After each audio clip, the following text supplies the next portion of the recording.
Hello दोस्तों, स्वागत है आपका हमारे यूट्यूब चैनल एनजे मोटिव पर। आपका हार्दिक अभिनंदन, तहे दिल से स्वागत हमारे यूट्यूब चैनल पर। दोस्तों, जैसा कि आप सभी को पता है, अभी बीएसटीसी और बीएड की इंटर्नशिप चल रही है और इंटर्नशिप के लिए आपको क्या क्या फाइलें बनानी है, पाठ योजनाएं, लेसन प्लानिंग तैयार करनी है। जल्दी आपके इंटर्नशिप की डेट भी आ चुकी है बीएसटीसी की। तो और ये लेसन प्लान आप दोस्तों बीएसटीसी के साथ साथ बीएड के लिए भी आवश्यक है और बीएड के लिए भी इसी प्रकार के लेसन प्लान तैयार किए जाते हैं।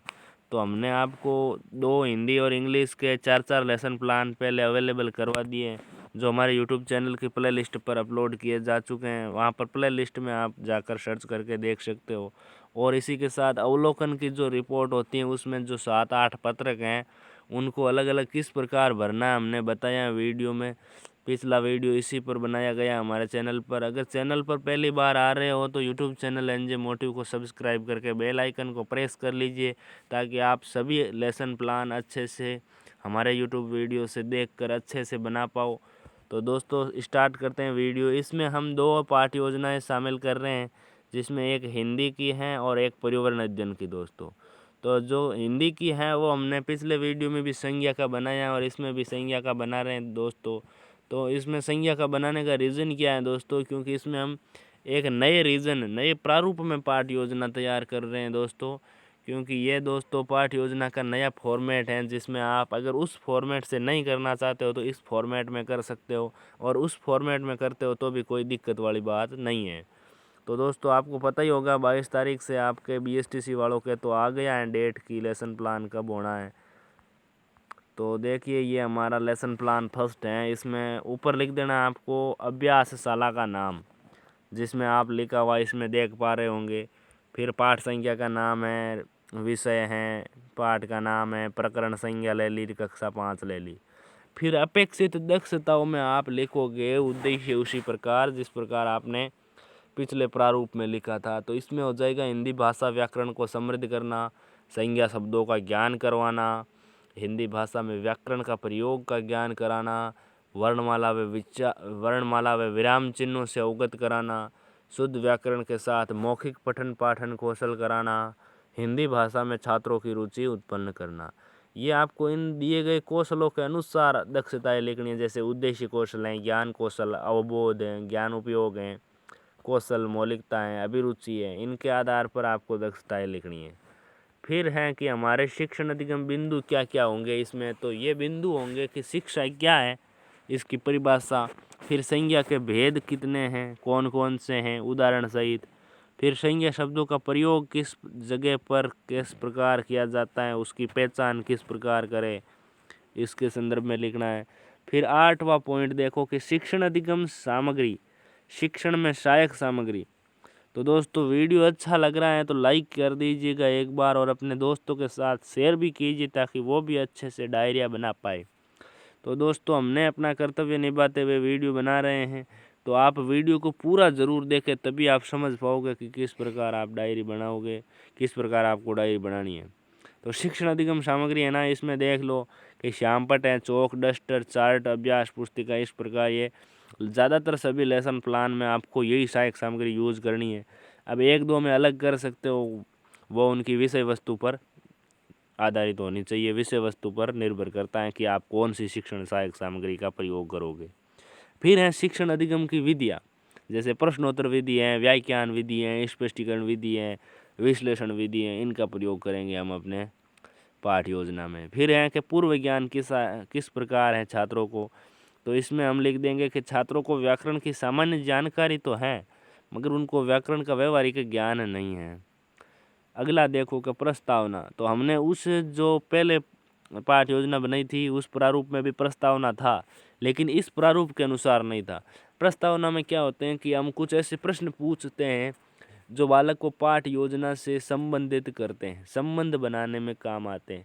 दोस्तों, ये पाठ योजना आपके लिए फॉर्मेलिटी हो सकती है, लेकिन अगर आप फाइनल लेसन देने जाओगे तो वहाँ पर आपको पूछा जाएगा पाठ योजना के अंग कौन कौन से होते हैं, उन अंगों में क्या लिखा जाता है। तो इसलिए आप वीडियो को पूरा देखो, ताकि आपको A to Z पूरी जानकारी मिले। तो पहला पॉइंट है संज्ञा के संबंध में। हम बालकों से पूछेंगे कि हम शिक्षा किससे प्राप्त करते हैं, तो बालक यहाँ पर सामान्यतः जवाब देंगे कि शिक्षकों से, पुस्तकों से। दूसरा प्रश्न हमारा होगा शिक्षक हमें कहाँ मिलते हैं, तो बालक यहाँ जवाब सामान्यतः दे देंगे स्कूल में, कॉलेज में। फिर पूछेंगे कि स्कूलों में हम किन किन चीज़ों से लिखते हैं, तो इसका जवाब होगा पेन, पेंसिल, चौक। फिर अंतिम प्रश्न होगा प्रस्तावना प्रश्न के रूप में कि इन सभी शब्दों को जो कि व्यक्ति, वस्तु व स्थान का बोध कराते हैं को कहते क्या है। तो ये प्रश्न दोस्तों बच्चों के लिए संभवतः मुश्किल होगा, तो इसका हम बच्चे जवाब नहीं देंगे, यहाँ बच्चे मौन रहेंगे और यह समस्यात्मक प्रश्न है, तो इसके इर्द गिर्द हमारी पाठ्य योजना चलेगी। तो उद्देश्य कथन क्या है देख लीजिए एक बार। उद्देश्य कथन में हम बच्चों को संबोधित करते हैं कि आज हम क्या पढ़ने वाले हैं, कौन से टॉपिक का अध्ययन करने वाले हैं। आपसे एग्जामिनर इनके टॉपिक्स के बारे में, पाठ योजना के बिंदुओं के बारे में पूछ सकता है। उद्देश्य कथन में हम लिख देंगे छात्रों आज हम सभी व्याकरण के संज्ञा प्रकरण को विस्तार पूर्वक समझकर व्यवहारगत प्रयोग करने की दक्षता हासिल करने का प्रयास करेंगे। देखिए अब प्रस्तुतिकरण किस प्रकार करना है। इसमें शिक्षण अधिगम बिंदु होगा, अध्यापक गतिविधि होगी, छात्र गतिविधि होगी, फिर अभ्यास कार्य हो जाएगा। तो इसमें देखो संज्ञा की परिभाषा लिखना है हमने को पहले। तो संज्ञा में लिख देंगे कि संज्ञा दो शब्दों से मिलकर बना है, सम प्लस ज्ञा। संज्ञा सम का अर्थ होता है भली प्रकार से, ज्ञा का अर्थ होता है ज्ञान कराने वाली, अर्थात इस प्रकार भली प्रकार से ज्ञान कराने वाले शब्दों को संज्ञा कहते हैं। छात्र गतिविधि में हो जाएगा छात्र छात्रा ध्यानपूर्वक सुनेंगे, समझेंगे, वे अध्यापक के कहने पर अपनी कार्य पुस्तिका में नोट कर लेंगे जो अध्यापक पढ़ा रहा है वो। अभ्यास कार्य में हो जाएगा अभ्यास कार्य है तो विद्यार्थियों का अनुकरण वाचन करवाया जाएगा। परिभाषा देख लीजिए एक बार। किसी व्यक्ति, स्थान या वस्तु या भाव के नाम को संज्ञा कहते हैं। जैसे राम, सीता, ये तो हो गया व्यक्ति। लड़का, लड़की, महिला, ये हो गया जाति। ये प्यार, स्नेह, चंचल, ये भाव हो गया। इस प्रकार ये उदाहरण दे दिए जाएंगे। छात्र छात्रा ध्यानपूर्वक सुनते रहेंगे, देखते रहेंगे। फिर है कि संख्या के 5 भेद होते हैं। संख्या के भेद वे प्रकार का हमारा शिक्षण बिंदु होगा। और छात्राध्यापक कथन में होगा कि संज्ञा के 5 भेद होते हैं, व्यक्तिवाचक, जातिवाचक, भाववाचक, द्रव्यवाचक, समूहवाचक। तो संज्ञा के भेदों का चार्ट दिखाकर अध्यापक अर्थात छात्र अध्यापक सिखाने का प्रयास करेंगे, जिसमें छात्र छात्रा ध्यानपूर्वक सुनकर देखेंगे और चार्ट को देखेंगे और सुनकर समझने का प्रयास करेंगे। तो इसी प्रकार इसमें अभ्यास कार्य में हो जाएगा कक्ष में अभ्यास पुस्तिका द्वारा प्रश्नों को हल करवाकर विद्यार्थियों को संज्ञा के प्रयोग में पारंगत करना। दोस्तों हैंड राइटिंग कैसी लगी आप ज़रूर बताना। वीडियो कैसा लगा, अच्छा लगे तो लाइक करना, और पहली बार चैनल पर आ रहे हो और वीडियो देख रहे हो तो यूट्यूब चैनल एनजे मोटिव को सब्सक्राइब करके बेल आइकन को प्रेस कर लेना, ताकि इसी प्रकार आपके अध्यापक बनने के पथ पर हम आपकी जितनी संभव हो सके उतनी मदद सहायता कर सके। तो इसमें दूसरा पेज है अपने शिक्षण अधिगम बिंदु में, देखते हैं हम क्या पढ़ाने वाले हैं आगे। छात्र अध्यापक गतिविधि हो जाएगी, छात्र गतिविधि हो जाएगी, अभ्यास कार्य हो जाएगा। तो इसमें हम संज्ञा के भेदों को स्पष्ट करेंगे। जैसे व्यक्तिवाचक संज्ञा है, व्यक्तिवाचक संज्ञा में अध्यापक गतिविधि अध्यापक कथन हो जाएगा। जो किसी व्यक्ति, विशेष, स्थान, वस्तु का बोध कराते हैं वे शब्द व्यक्तिवाचक संज्ञा में आते हैं। जैसे राम, गंगा, ताजमहल आदि। छात्र गतिविधि में हो जाएगा छात्र छात्रा सभी ध्यानपूर्वक सुन रहे थे, वे आनंद ले रहे थे।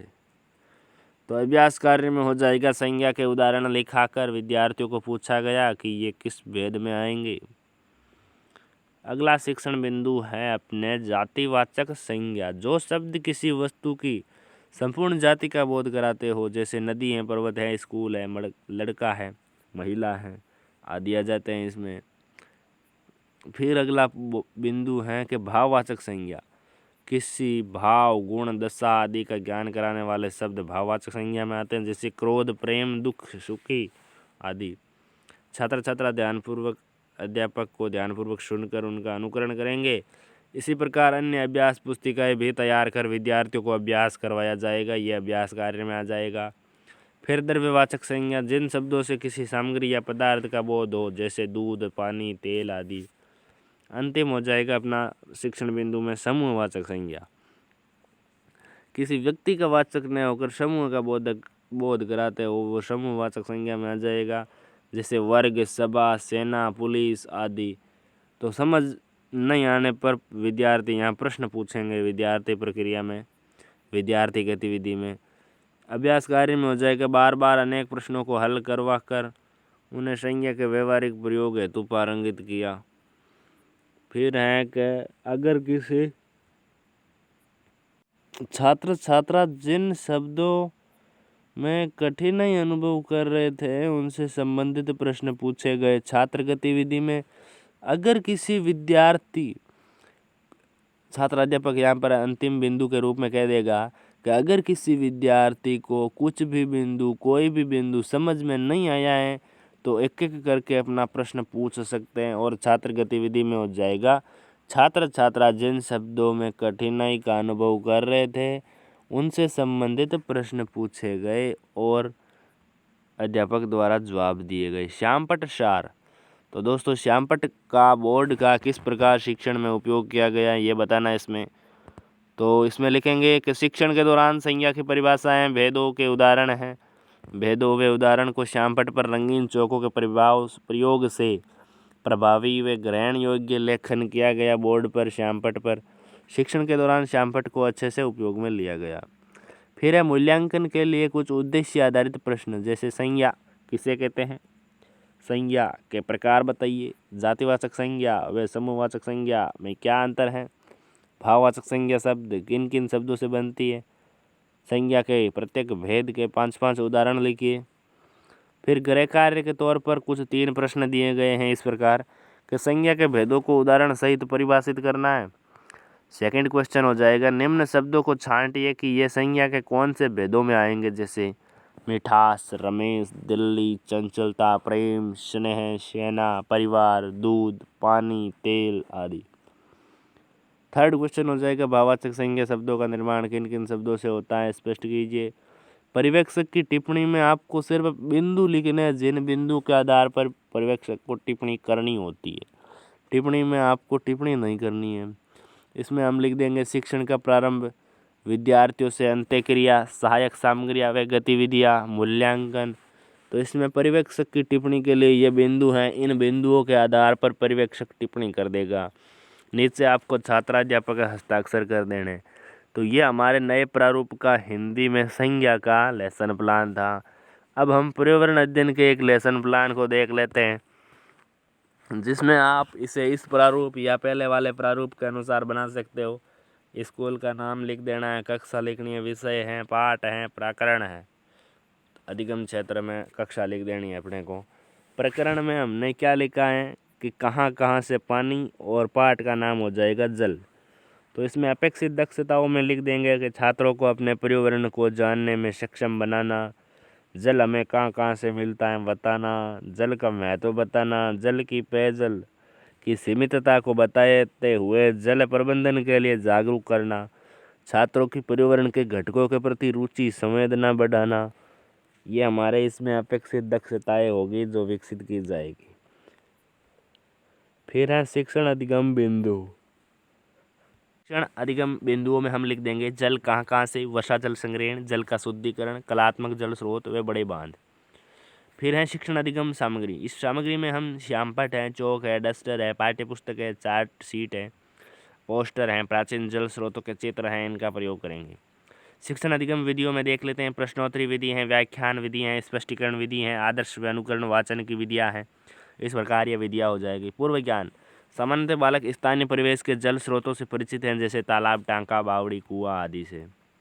फिर है प्रस्तावना। छात्रों आप इस चार्ट में क्या देख रहे हैं, हम छात्रों को एक चार्ट दिखाएंगे प्रदर्शन विधि के माध्यम से। तो छात्र बताएंगे कि इस चार्ट में हम तालाब देख रहे हैं। तो फिर पूछेंगे कि इसमें क्या नज़र आ रहा है, तो तालाब में बच्चों को जल हैं, पशु हैं नहाते हुए, बच्चे हैं, बड़े हैं वो दिखाई दे रहे हैं जल स्रोत के आसपास। आप पानी का उपयोग किन किन कार्यों में करते हैं, तो बच्चे यहाँ जवाब देंगे नहाने में, पीने में, कपड़े धोने में। फिर पूछा गया पानी कहाँ से आता है, तो यहाँ पर छात्र मौन रह गए, यह समस्यात्मक प्रश्न था। उद्देश्य कथन के साथ पाठ योजना की शुरुआत करते हैं, जैसे छात्रों आज हम पानी कहाँ से कहाँ कहाँ से आता है, प्रकरण को विस्तार पूर्वक समझने का प्रयास करेंगे। फिर प्रस्तुतिकरण में देख लीजिए शिक्षण अधिगम हेतु गतिविधियाँ। तो कक्षा कक्ष में या विद्यालय परिसर में अध्यापक गतिविधि और छात्र गतिविधि। फिर है शिक्षण अधिगम बिंदु। फिर अभ्यास कार्य। सोचिए और बताइए के तहत हम प्रश्नोत्तर विधि का प्रयोग करते हुए प्रश्न पूछे गए कि पीने के लिए कैसा पानी काम में लेना चाहिए। तो उत्तर होगा शुद्ध, ताज़ा व साफ। सेकंड क्वेश्चन हो जाएगा कुएं, बावड़ी, तालाब, नदी, झील आदि में पानी कहाँ कहाँ से आता है। तो इसमें अपने व्याख्या करेगा अध्यापक, क्योंकि छात्र इसमें मौन रहते हैं, मौन हो जाते हैं, समस्या हो जाती है उनको इस प्रश्न के जवाब में। तो तालाब, नदी व झील में पानी वर्षा के कारण आता है तथा बावड़ी कुएं में पानी भूमिगत जल रिस रिस कर बूंद बूंद आता है। तो इसमें व्याख्यान विधि हो जाती है। छात्र छात्रा ध्यानपूर्वक सुनेंगे, समझेंगे। अभ्यास कार्य में लिखेंगे कि पता कीजिए और बताइए। तो इसमें हो जाएगा कि आपके गांव और आसपास पानी के कौन कौन से स्रोत हैं। आपके गांव या शहर के आसपास कोई तालाब, झील या बांध हो तो उसे के बारे में निम्न जानकारियाँ एकत्र कीजिए। इसका नाम क्या है, ये कितना पुराना है, इसे किसने बनवाया, इससे पानी कहाँ से आता है, इन जल स्रोतों का उपयोग किन किन कामों में होता है। तो इसमें हम लिख देंगे जल कहाँ कहाँ से हैं वाले टॉपिक में कि वर्तमान में जल के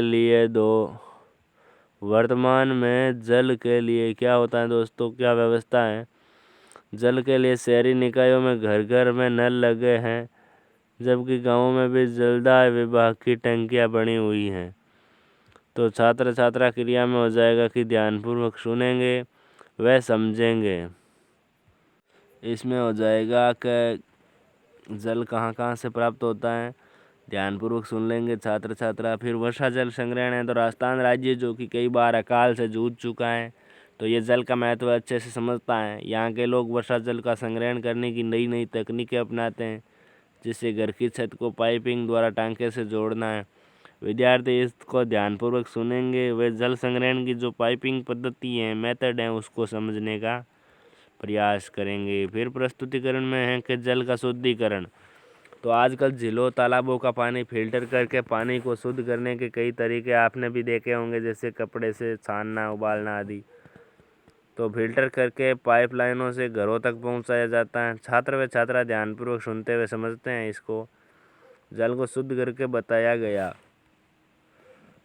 तो कलात्मक जल स्रोत में देखिए कि राजस्थान में कई कलात्मक जल स्रोत हैं जो जल के साथ साथ लोगों की धार्मिक और सामाजिक ज़रूरतों को पूरा करते हैं तथा प्राचीन कला को भी प्रदर्शित करते हैं दोस्तों। जैसे यहाँ पर रामदेवरा की परचा बावड़ी है, जालोर की खिन्नी बावड़ी है, आबानेरी की चांद बावड़ी आदि। तो छात्र इसको ध्यानपूर्वक सुन रहे हैं। कलात्मक स्रोतों के बारे में 3D फिल्म का प्रदर्शन भी करेंगे, वो देख रहे हैं। तो सोचिए और बताइए। अभ्यास कार्य में हो जाएगा कुएं और बावड़ी में क्या अंतर है, पेयजल स्रोत किन किन कारणों से प्रदूषित हो रहे हैं। तो अगला बिंदु हो जाएगा शिक्षण बिंदु का बड़े बांध। बढ़ती जनसंख्या के लिए पानी की आवश्यकता की पूर्ति हेतु नदियों पर बड़े बड़े बांध बनाए गए हैं। जैसे बांसवाड़ा में माई नदी पर बांध है, कोटा में चंबल नदी पर बांध है। तो इसमें क्या हो जाएगा छात्र गतिविधि में कि बड़े बड़े बांध का निर्माण है, कार्य उपयोग है, 3D स्क्रीन पर छात्र छात्रा देखेंगे। फिर अभ्यास कार्य में हो जाएगा कि बांध के जल का उपयोग किन किन कार्यों में किया जाता है। तो सिंचाई, पेयजल, विद्युत उत्पादन, पर्यटन आदि हो जाता है इसमें। फिर श्यामपट्ट कार्य में देखो कि श्यामपट्ट पर अभ्यास कार्य हेतु कुछ ऐसे प्रश्न लिखे गए जिनके लिए मानसिक सोच विचार कर जवाब दिए जा सके, स्थानीय परिवेश से संबंधित हो आदि। श्यामपट्ट का उपयोग शिक्षण प्रक्रिया में सहायक के तौर पर किया गया। मूल्यांकन आधारित कुछ उद्देश्य आधारित प्रश्न हैं जिनके लिए मूल्यांकन किया जा रहा है। जैसे जल कहाँ कहाँ से आता है, प्राचीन समय में जल के संबंध में कौन कौन सी समस्याएं आ रही थी, जल शुद्धिकरण की विधियाँ बताओ, जल के कलात्मक स्रोतों के बारे में बताओ। फिर गृह कार्य के लिए कुछ प्रश्न दिए हैं, जैसे खालिस्तान वाले प्रश्न हैं, आप देख पा रहे होंगे कि पेयजल के स्रोत कुआं, बावड़ी और क्या क्या है। फिर घर में पानी नल से और किन से आता है। फिर कुआं गोल होता है और बावड़ी कैसी होती हैं। पानी छान कर, उबाल कर और किस प्रकार से साफ करते हैं। फिर अगला प्रश्न है कि गृह कार्य के लिए कि बड़े बांधों का उपयोग किन किन कार्यों में किया जाता है। अंतिम प्रश्न है, अंतिम पॉइंट है आपका कि पर्यवेक्षक की टिप्पणी। इसमें आपको कोई 4 बिंदु लिख देने हैं जिनके आधार पर पर्यवेक्षक टिप्पणी कर सके। जैसे शिक्षण का प्रारंभ किस प्रकार किया, शिक्षण विधा व सहायक सामग्रियाँ हैं, मूल्यांकन है, गतिविधियों से अंत्यक्रिया है, हस्ताक्षर छात्र अध्यापक कर दोगे अपना, और फिर हस्ताक्षर पर्यवेक्षक में अपने को कुछ करना है नहीं, क्योंकि यहाँ पर पर्यवेक्षक अपने आप हस्ताक्षर कर देगा। सिर्फ आपको छात्र अध्यापक वाले में हस्ताक्षर कर देने हैं।